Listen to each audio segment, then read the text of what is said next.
Dear students, अस्सलाम वालेकुम। आज का जो हमारा टॉपिक है वो है आर के मेथड। तो इससे पिछले हमने जितने भी टॉपिक्स पढ़े थे अपनी ऑर्डिनरी डिफरेंशियल इक्वेशंस को सॉल्व करने के लिए, न्यूमेरिकल मेथड्स जो हमने पढ़े थे, उसमें हमारे पास था Euler's method, modified Euler's method, Taylor's method. तो हमने बात करी थी कि इन मेथड से हमारे पास जो आंसर आता है वो उतना एग्जैक्ट आंसर नहीं आता, ठीक है। लेकिन आर के मेथड से as compared to others method आपके पास जो आंसर आता है वो ज़्यादा एक्यूरेट आंसर आता है, ठीक है। तो अब हम क्वेश्चन को स्टार्ट करने से पहले इसका एल्गोरिथम देख लेते हैं। आप देखें इसके एल्गोरिथम में हमारे पास क्या है, y of n plus 1 equals to y of n plus 1/6 k1 plus 2 k2 plus 2 k3 plus k4। ये k1 k2 k3 और k4 बेसिकली कोफिशिएंट्स हैं आर के मेथड के, ठीक है। अब हम देख लेते हैं कि हमारे पास ये जो k1 है उसका ये हमने फॉर्मूला दिया हुआ है xn एन वाई एन करके, ठीक है। फिर ये k2 का फॉर्मूला दिया हुआ है, ये k3 और ये k4 का हमारे पास फॉर्मूला गिवन है, ठीक है। और हमारे पास जो ये xn है इसका क्या फॉर्मूला है, ये हम पहले भी पढ़ चुके हैं, xn equals to x0 plus NH, ठीक है। तो आर के मेथड के ये जितने भी फॉर्मूलाज हैं ये आपको याद रखने हैं और हम क्वेश्चन को स्टार्ट करते हैं। तो आई होप कि आप लोग ध्यान देके क्वेश्चन को समझेंगे। तो ये देखिए हमारे पास क्वेश्चन है जिसमें हमसे कहा जा रहा है given that D Y by D X equals to X plus Y square and ये इनिशियल कंडीशन है, जिसका क्या मतलब है कि एक्स नॉट आपके पास 0 है और वाई नॉट आपके पास है 1। और फिर आपसे कहा जा रहा है कि आपको वाई जो है वो फाइंड आउट करना है व्हेन एक्स इक्वल्स टू 0.2 और आपको एच जो है वो लेना है 0.1। तो यहाँ पे गिवन दैट करके मैंने वो तमाम चीज़ें लिख दी हैं जो हमें गिवन है। हमें फंक्शन गिवन है, हमें एक्स नॉट की वैल्यू गिवन है, ये रही वाई नॉट की वैल्यू गिवन है और एच गिवन है।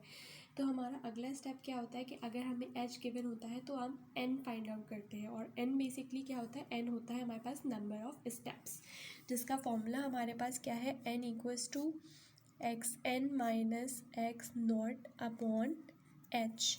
तो एक्स एन हमारे पास कौन सी वैल्यू होती है, ये वो वैल्यू होती है एक्स की जिसके ऊपर हमें वाई फाइंड आउट करना होता है। तो यहाँ पे हमारे पास एक्स एन क्या कहलाएगा, 0.2, ठीक है। तो हमने लिखा 0.2 माइनस एक्स नॉट हमारे पास क्या है 0 डिवाइडेड बाय एच हमारे पास क्या है 0.1। तो जब आप 0.2 माइनस 0 डिवाइड बाय 0.1 करेंगे तो आपके पास जो नंबर ऑफ स्टेप्स आएंगे वो आएंगे 2, ठीक है। तो सबसे पहले हम अब इससे क्या पता लगता है हमें कि हमारे पास 2 नंबर ऑफ स्टेजेस होंगी। तो हम लिख देते हैं फॉर फर्स्ट स्टेज, ठीक है। यानी अब हम जितना भी काम करेंगे वो हमारी फर्स्ट स्टेज के लिए होगा। तो देखिए हमने जो फॉर्मूला पढ़ा था उसके अकॉर्डिंग अगर हमें फर्स्ट स्टेज पर जाना है तो मेरे पास n की क्या वैल्यू होनी चाहिए, n की वैल्यू होनी चाहिए 0, तभी ये 0 प्लस 1 क्या बनेगा, 1 बनेगा। तो मेरे पास फॉर्मूला क्या बन जाएगा, जब मैं n 0 सब्सटीट्यूट करूँगी मेरे पास बनेगा y1 equals to Y not plus 1/6 और ये पूरा एज इट इज़, ठीक है। तो हम लिख देते हैं पुट n इक्वल्स टू 0, तो it will become y1 equals to Y not plus 1/6 k1 plus 2 k2 plus 2 k3 plus k4। सही स्टूडेंट्स, अब इसके बाद हमारा नेक्स्ट स्टेप क्या है कि हमें k1 k2 k3 और k4 की वैल्यूज़ फाइंड आउट करनी होती हैं। तो हमारे पास k1 का क्या फॉर्मूला है, ये देखिए k1 का फॉर्मूला है H F X N comma Y N. तो n इस वक्त मेरे पास क्या है 0, तो मेरे पास k1 का क्या फॉर्मूला बन जाएगा, k1 equals to H F X not comma Y not. इसी तरह k2 का मेरे पास फॉर्मूला क्या बन जाएगा, H F X not plus half H comma Y not plus half k1। k3 का क्या फॉर्मूला बन जाएगा, H F X not plus half H comma Y not plus half k2। इसी तरह जहाँ जहाँ n है वहाँ वहाँ हम 0 0 सब्सटीट्यूट करते जाएंगे, ठीक है। तो हम सबसे पहले k1 फाइंड आउट कर लेते हैं। k1 का मेरे पास क्या फॉर्मूला बन रहा है, k1 का बन रहा है H F X not comma Y not. इसका क्या मतलब है, इसका मतलब है h को मल्टीप्लाई कर दें आप फंक्शन से, और फंक्शन आपके पास क्या है x प्लस वाई स्क्वायर। तो ये x नॉट और y नॉट है तो फंक्शन क्या बन जाएगा, x not plus Y not square, ठीक है। तो हम यही काम करते हैं 0.1 और उसके बाद फिर जब हम फंक्शन को मल्टीप्लाई करेंगे तो मेरे पास x नॉट क्या है, x नॉट है 0 प्लस वाई नॉट मेरे पास क्या है, वाई नॉट है मेरे पास 1 और उसका स्क्वायर। तो मेरे पास जो K1 आएगा, K1 किसके इक्वल आएगा, मेरे पास 0.1 के इक्वल आएगा। ठीक है, इस तरह से आप ब्रैकेट्स बनाते हुए चलें। अब हमारा अगला काम क्या है, हम K2 फाइंड आउट करेंगे। तो K2 का फॉर्मूला मेरे पास क्या बन रहा है, K2 का फॉर्मूला बनेगा HF x0 plus half H comma y0 plus half K1। ठीक है, तो अब आप क्या करें, आप यहाँ पे वैल्यू सब्स्टिट्यूट करें। देखें H मेरा है 0.1, F आप एज इट इज़ लिखें। पहले आपको यहाँ पे x0 प्लस हाफ H की वैल्यू लिख देनी है। तो x0 मेरे पास क्या था, x0 था 0 प्लस हाफ H मेरे पास क्या है 0.1 कॉमा y0 मेरे पास क्या है 1 प्लस हाफ K1 मेरे पास क्या आया है 0.1। ठीक है, तो मैंने यहाँ पे लिख दिया 0.1।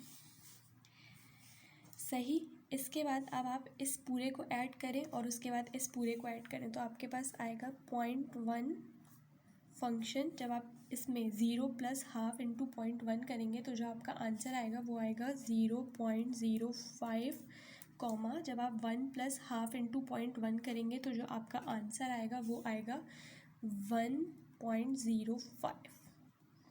तो अब आपका क्या काम है, आपको x की जगह ये वैल्यू रखनी है और y की जगह ये वैल्यू रखनी है। तो जब आप कैलकुलेटर में सब्स्टिट्यूट करेंगे इसको तो आपके पास क्या बनेगा, ये बन जाएगा। देखिए 0.1 मल्टीप्लाई में फंक्शन क्या है मेरा x प्लस वाई स्क्वायर। तो अब मुझे x की जगह क्या रखना है 0.05, तो मैं रखूँगी 0.05 प्लस वाई स्क्वायर ना, यानी अब मुझे y की जगह क्या रखना है 1.05 का स्क्वायर। ठीक है, तो ये देखिए मेरे पास आंसर क्या आया, मेरे पास आंसर आया 0.11525। तो हम यहाँ पे लिख लेते हैं कि हमारा जो K2 आया है वो क्या आया है 0.11525। ठीक है जी, now turn to page number 3। अब हमारे पास K1 और K2 आ चुके हैं, हमें क्या निकालना है K3। तो K3 का जो फॉर्मूला बनेगा वो क्या बनेगा, HF into x0 plus half H comma y0 plus half K2। ठीक है, तो हम बिल्कुल पिछले ही वाले की तरह काम करेंगे। H की जगह H की value that is 0.1 function x0 मेरा क्या है, x0 है मेरा 0 प्लस हाफ H मेरा क्या है 0.1 कॉमा y0 मेरा क्या है 1 प्लस हाफ और K2 हमारा क्या आया था, K2 हमारा आया है 0.11525। तो यहाँ पे हम लिख देते हैं 0.11525। ठीक है, तो जब आप इसको सॉल्व करेंगे तो आपके पास आएगा 0.1 फंक्शन ऑफ, ये तो वही आएगा जो हमारा पिछला आया था, यानी 0.05 कॉमा ये आएगा 1.0.05765। तो हमारे पास क्या बनेगा कि अब हमें x की जगह ये रख देना है और y की जगह ये रख देना है। ठीक है, यानी कि 0.1 मल्टीप्लाई बाय 0.05 प्लस 1.05765 का स्क्वायर, क्योंकि हमारा फंक्शन क्या है, हमारा फंक्शन है x प्लस वाई स्क्वायर। ठीक है, तो हमारे पास जो आंसर आएगा वो आएगा 0.1169। This is our K3। ठीक है, अब हम K4 निकालते हैं। तो हमारे K4 का जो फॉर्मूला बनेगा वो क्या बनेगा, HF x0 plus H comma y0 plus K3। हम यही करते हैं कि जो जो चीज़ें हमारे पास हैं उनकी वैल्यू सब्स्टिट्यूट करते हैं, यानी कि 0.1 function as it is x0 मेरा क्या है 0 plus H is 0.1 comma y0 मेरा क्या है 1 प्लस K3 मेरा क्या है 0.1169। तो जब आप ऐड करेंगे सबके सबको तो आपके पास जो आंसर आएगा वो 0 में 0.1 ऐड करेंगे तो आपके पास 0.1 ही आएगा। ठीक है, और जब आप 1 में 0.1169 को ऐड करेंगे तो आपके पास आएगा 1.1169। तो देखिए कैलकुलेटर में मैं आपको एक दफ़ा करके भी दिखा देती हूँ 0.1। अब आपका फंक्शन क्या है x प्लस वाई स्क्वायर, तो x की जगह आपको ये रखना है, y की जगह आपको ये रखना है। तो फंक्शन है x प्लस वाई स्क्वायर, तो यह है 0.1 प्लस 1.1169 का स्क्वायर। ठीक है, इस तरह से रखना है। तो आपका जो K4 आएगा, आपकी K4 की वैल्यू आएगी 0.1347। This is our K4। अब जबकि हमारे पास K1, K2, K3, K4 चारों आ चुके हैं, तो हम क्या करेंगे, हम अपना Y1 फाइंड आउट कर लेंगे। तो Y1 का क्या फॉर्मूला था हमारे पास, Y1 का फॉर्मूला था Y1 इक्वल्स टू, ये देखिए ये रहा हमारे पास formula, Y1 equals to Y0 plus 1/6 K1 plus 2K2 plus 2K3 plus K4। तो हमारे पास K1, K2 और K3 और K4 की वैल्यूज़ हमने फाइंड आउट कर लिया। तो अब हम तमाम वैल्यूज़ को फॉर्मूले में रखते हैं। Y0 की जगह हमने रखा 1 प्लस 1/6 ये फॉर्मूले का। अब हम तमाम वैल्यूज़ रखने जा रहे हैं, ये वाला ब्रैकेट यूज़ कर लिएगा आप। K1 मेरा क्या आया था 0.1 प्लस 2 इंटू K2 ना, तो 2, और K2 मेरा क्या आया था 0.11525, 0.11525 प्लस 2, K3 क्या आया था मेरा 0.1169 प्लस K4 मेरा क्या है 0.1347। ठीक है, तो जब आप इसको पूरे को सिंप्लीफाई करेंगे तो आपके पास जो आंसर आएगा, आप इसको कैलकुलेटर में पता है किस तरह से सब्सटीट्यूट करेगा। आप पहले ये पूरा कैलकुलेटर में सब्सटीट्यूट करिएगा, ठीक है, ये सब छुपा दें। उसके बाद जो आंसर है उसको डिवाइड करिएगा 6 से, और उसके बाद फिर उसमें 1 ऐड कर दिएगा, ठीक है। इन क्वेश्चंस के लिए आपको कैलकुलेटर का लाजमी बहुत अच्छा इस्तेमाल करना आना चाहिए, ठीक है। तो Y1 आपके पास आ चुका है 1.1165। अब हमें क्या पता है, हमें पता है कि भाई हमें 2 नंबर ऑफ, मतलब हमारे पास 2 नंबर ऑफ स्टेजेस थी, ठीक है। हमने सबसे पहले एन ही फाइंड आउट किया था ना, तो अब हमारा नेक्स्ट स्टेप क्या है, हमें सेकंड स्टेज के लिए काम करना है। तो हम लिखते हैं फॉर सेकंड स्टेज। अब सेकंड स्टेज के लिए देखें, मेरे पास अगर मुझे सेकंड स्टेज चाहिए तो यहाँ पे मेरे पास n क्या होना चाहिए 1 होना चाहिए, तभी ये 1 + 1 2 बनेगा, ठीक है। तो अब हम क्या करेंगे कि जहाँ जहाँ n है वहाँ वहाँ हम 1 रख देंगे। तो आप लिखें पुट n = 1। तो हमारा जो फॉर्मूला बन जाएगा, हमारा फॉर्मूला बन जाएगा y2 = y1 + 1/6 K1 + 2K2 + 2K3 + K4, ठीक है। अब हमारे K1 का क्या फॉर्मूला है, हमारा K1 का जो फॉर्मूला था वो था,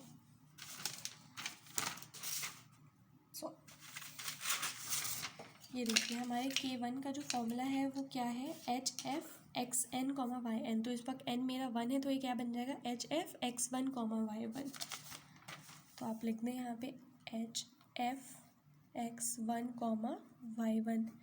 अब मुझे y1 तो पता है अपना, ये रहा, x1 मुझे नहीं पता। तो देखिए हमने ये जो फॉर्मूला पढ़ा था ना, ये xn = x0 + nh, इसके ज़रिए से हम x1 निकालेंगे, ठीक है। तो हमारे पास क्या है xn = x0 + nh। इस वक्त मेरे पास n क्या है 1, तो x1 = x0 मेरा क्या है 0 + 1 × h इज़ 0.1। तो x1 मेरा क्या आ रहा है, x1 मेरा आ रहा है 0.1, सही। तो अब मेरे पास x1 भी आ गया और y1 भी आ गया। तो हमारे पास ये क्या बन जाएगा K1 = 0.1 इंटू, डायरेक्ट मैं फंक्शन के अंदर वैल्यूज सब्सटीट्यूट कर देती हूँ। मेरा फंक्शन क्या था x + y², तो अभी क्या बन जाएगा x1 + y1 का स्क्वायर। तो x1 इज़ 0.1 प्लस y1 मेरा क्या है 1.1165, तो ये होगा 1.1165 का स्क्वायर। तो मेरे पास जो K1 आएगा, K1 का आंसर मेरे पास आएगा 0.1347।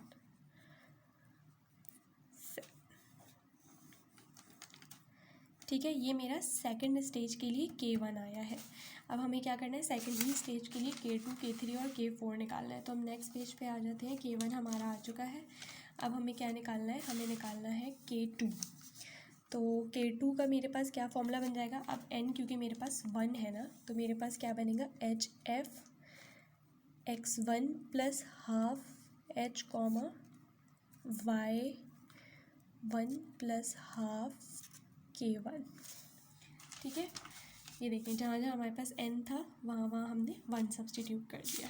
ठीक है, तो ये मेरे पास क्या बन जाएगा, h है मेरा 0.1 इंटू फंक्शन x1 मेरा क्या है, x1 मेरा है 0.1, तो ये आएगा 0.1 प्लस हाफ h इस 0.1 ब्रैकेट आप ये बात कर लें। ठीक है, कॉमा y1 मेरा अभी अभी क्या आया है, y1 मेरा आया है 1.1165। ठीक है, तो ये आएगा 1.1165 प्लस हाफ, और k1 मेरा क्या था 0.1347। ठीक है, तो जब आप करेंगे इसको सॉल्व तो आपके पास आएगा 0.1 इंटू फंक्शन, इसका आंसर आएगा आपके पास, ये हम K2 के लिए कर रहे हैं तो ये आएगा 1.84। इसको जब आप सॉल्व करेंगे तो आपका आंसर आएगा 0.15, और जब इसको सॉल्व करेंगे तो 1.184।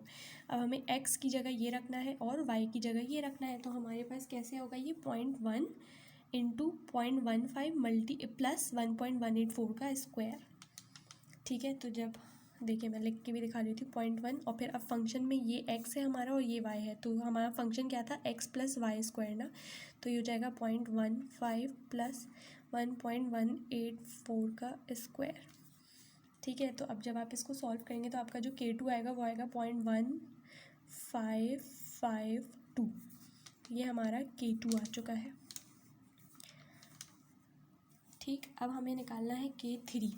तो K3 के फॉर्मूले में जहाँ जहाँ n था वहाँ वहाँ जब हम 1 रखेंगे तो हमारे पास फॉर्मूला बनेगा HF x1 plus half h comma y1 plus half K2। ठीक है, तो हमें पता है कि भाई पहली टर्म तो हमारी ये बिल्कुल एज इट इज़ है, तो ये 0.15 ही आएगी। हम डायरेक्ट लिख देते हैं HF 0.15 कॉमा, आप जब y1 प्लस हाफ K2 करेंगे ना, y1 की वैल्यू देखिए आपके पास ये रही हाफ, और K2 की वैल्यू आपके पास ये है, तो जब आप सॉल्व करेंगे आपके पास आएगा 1.1941। तो आपका h क्या है 0.1, और ये अब हमारा x है ये y है, तो ये क्या बन जाएगा 0.15 प्लस 1.1941 का square, x plus Y square जो हमारा फंक्शन था। तो जो आपके पास K3 आएगा आपके पास 0.1576। Now our next step is to find K4। तो हमारा जो K4 है, K4 के फॉर्मूले में जहाँ जहाँ हम n था वहाँ वहाँ जब हम 1 सब्सटीट्यूट करेंगे तो हमारे पास फॉर्मूला बनेगा HF x1 plus h comma y1 plus K3। ठीक है, तो h मेरा क्या है 0.1, x1 मेरे पास क्या आया है, x1 भी 0.1 है और h भी 0.1 है, तो जब हम इन दोनों को ऐड करेंगे तो ये हो जाएंगे 0.2 कॉमा y1 मेरा क्या है, y1 है मेरा 1.1165 ये रहा, और उसमें जब मैं ऐड करूँगी K3 जो ये है तो मेरे पास आएगा 1.2741। अब ये मेरा x है और ये मेरा y है, तो मैं सब्सटीट्यूट कर देती हूँ 0.1, और मेरा फंक्शन क्या था x प्लस वाई स्क्वायर ना, तो ये क्या बनेगा 0.2 प्लस 1.2741 का स्क्वायर। तो जब आप सॉल्व करेंगे आपके पास जो K4 आएगा 0.1823। अब मेरे पास सेकेंड स्टेज के K1 K2 K3 और K4 आ चुके हैं, तो मैं सेकेंड स्टेज का मेरे पास क्या फॉर्मूला था ये रहा। इस फॉर्मूले के अंदर मैं जब वैल्यूज सब्सटीट्यूट करूँगी तो देखिए ये मेरे पास बन जाएगा y2 इक्वल्स टू y1 मेरा क्या आया है 1.1165 प्लस 1/6, आगे क्या है K1, तो मेरा K1 क्या आया है सेकेंड स्टेज के लिए 0.1347 प्लस 2 टाइम्स ऑफ K2 मेरा क्या है 0.1552 plus 2 times of K3 is 0.1576। Plus K4, तो K4 मेरा क्या है 0.1823। तो जब मैं सॉल्व करूँगी इस पूरे को तो मेरे पास जो y2 आएगा वो आएगा 1.2737। ठीक है, so this is my answer. क्योंकि मुझसे क्वेश्चन में क्या कहा हुआ था, मुझसे क्वेश्चन में कहा हुआ था कि आप जो है वो फाइंड आउट करेंगे। ये मेरा क्वेश्चन था कि हमें फाइंड आउट करना था y एट 0.2। तो मेरे पास ये आंसर आ चुका है y एट 0.2 का। तो मैं लिख सकती हूँ कि y 0.2 is equals to 1.2737। This is my answer. ठीक है, तो आई होप आप लोग को RK मेथड जो मैंने समझाया है ये समझ में आ गया होगा। स्टिल अगर आपको कोई भी कन्फ्यूजन है तो आप मुझसे कमेंट सेक्शन में पूछ सकते हैं। Plus one more thing which I have noticed कि बच्चे ये गलती बहुत करते हैं। वो क्या गलती करते हैं कि वो ये सेकंड स्टेज के K1 K2 K3 K4 निकाल लेते हैं, लेकिन जल्दी जल्दी में वो क्या करते हैं कि जब यहाँ पे सब्स्टिट्यूशन कर रहे होते हैं तो वो जो स्टेज 1 के K1 K2 K3 K4 आए होते हैं वो रख देते हैं। तो आप लोगों ने ऐसी गलतियाँ बिल्कुल नहीं करनी है, बहुत तसल्ली से इन क्वेश्चंस को सॉल्व करना है। और एग्ज़ाम पॉइंट ऑफ व्यू से भी ये आपके लिए बहुत इंपॉर्टेंट क्वेश्चन है। RK मेथड एक क्वेश्चन लाजमी आता है इसका। एंड अगर आप लोग को मेरी ये वीडियो पसंद आई है तो काइंडली मेरे चैनल को सब्सक्राइब ज़रूर करें। Thank you so much.